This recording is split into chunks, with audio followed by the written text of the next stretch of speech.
You are going to learn about solving literal equations today. Yesterday, you were supposed to take notes in your journal for solving for y.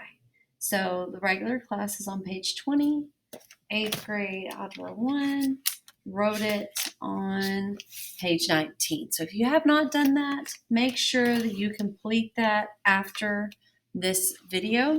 You can get on Google Classroom and look at yesterday's assignment, which included solving for y notes. So let's talk about literal equations. Go ahead and write your name, today's date, and we are going to solve literal equations. So literal equations are real-world equations that need to be solved.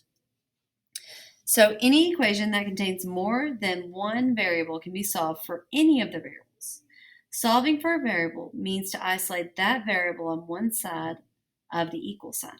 For example, d equals rt, distance equals rate times time, can be solved for r, which is d divided by t, or t, which is d over r.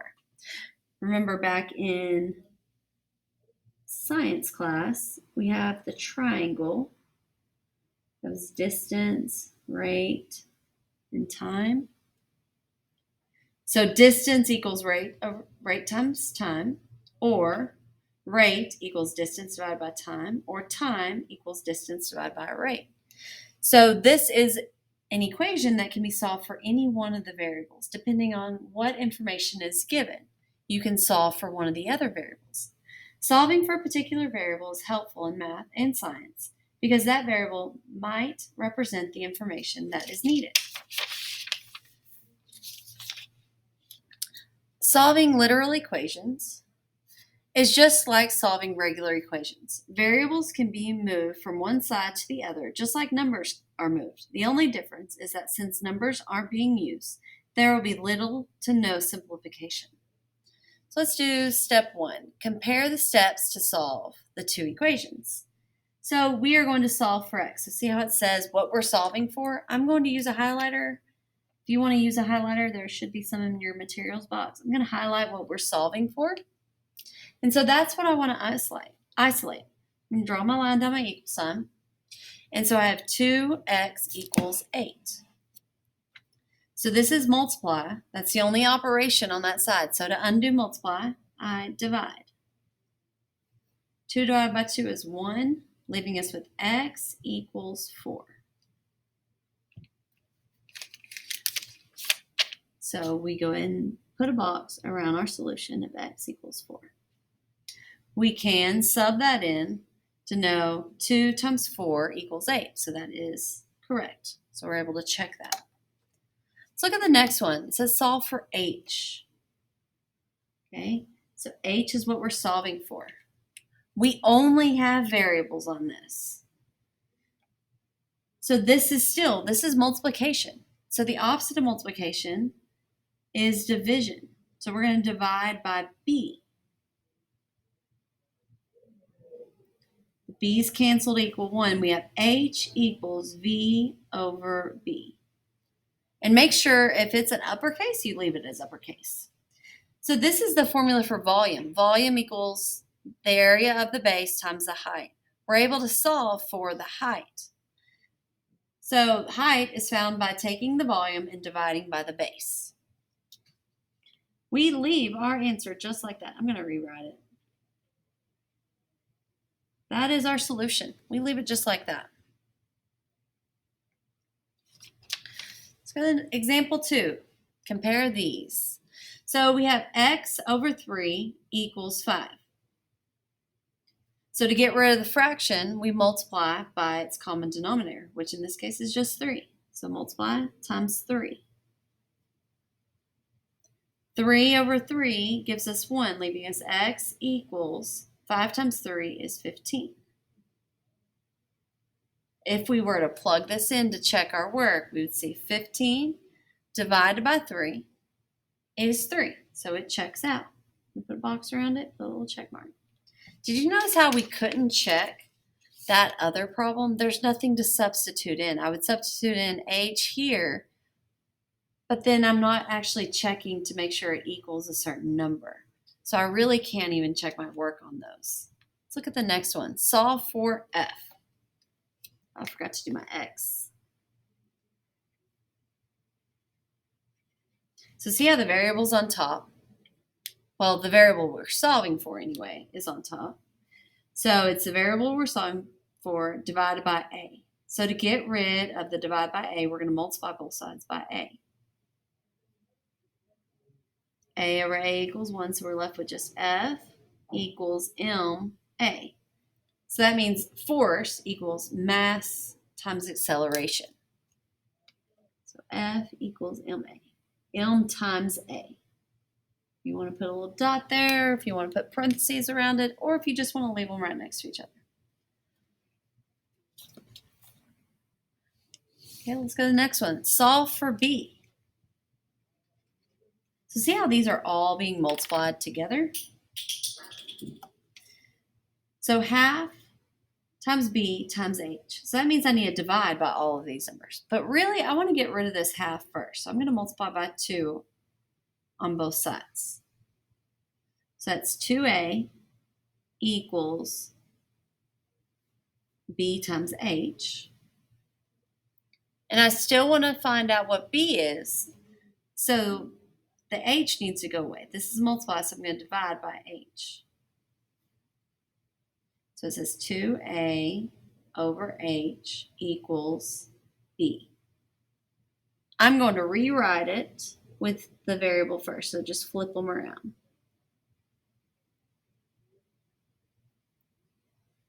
I think it's h.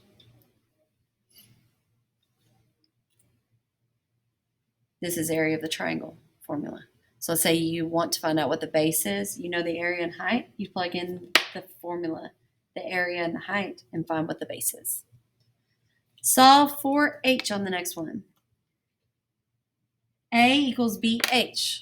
It's a formula for area. So this is being multiplied, so I need to divide by b on both sides. So area over the base equals height. I'm going to flip them around, and h equals a over b.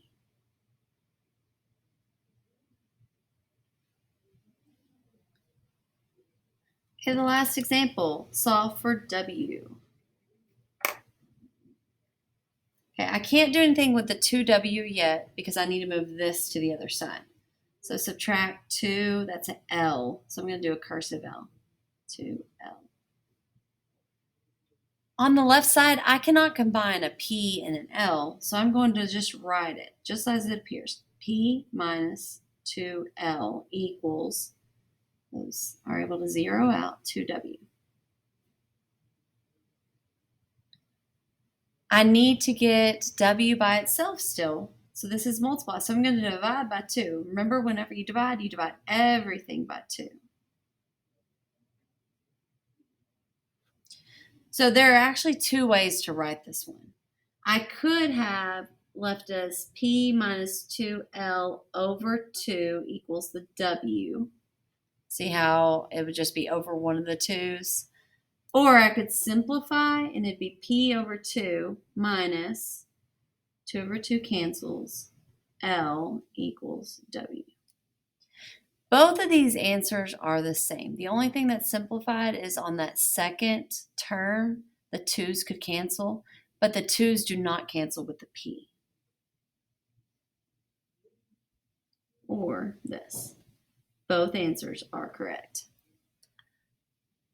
After this video, you will glue this down in the next page in your journal. I do want to look at your assignment. Your assignment is this, solving literal equations. It says, solve each equation below for the indicated variable. Show your work in the second column, so right here. Then circle your solution and color the design below. You don't have to color, you can if you want. Then on the back, it says, what did the abacus say when asked if he could help out at the school carnival?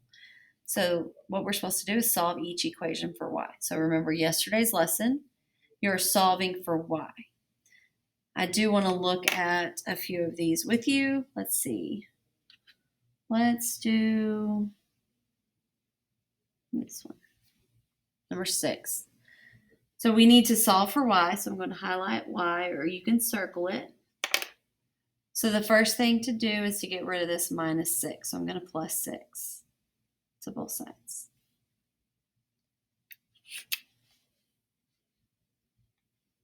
So that zeroes out. We have 2y equals negative x plus 6. Then we need to divide by 2 all the way through.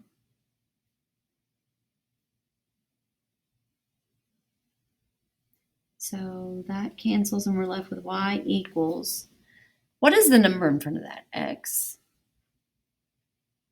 It'd be a 1, so negative 1 over 2x plus 6 over 2 is 3.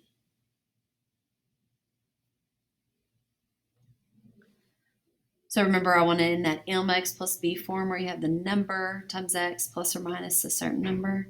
So let's see if we have this anywhere. Here it is. Negative 1/2 x plus 3. So this is u. So I'm going to put a u right here as well. And then down on number 6, I'm going to put a u. Okay.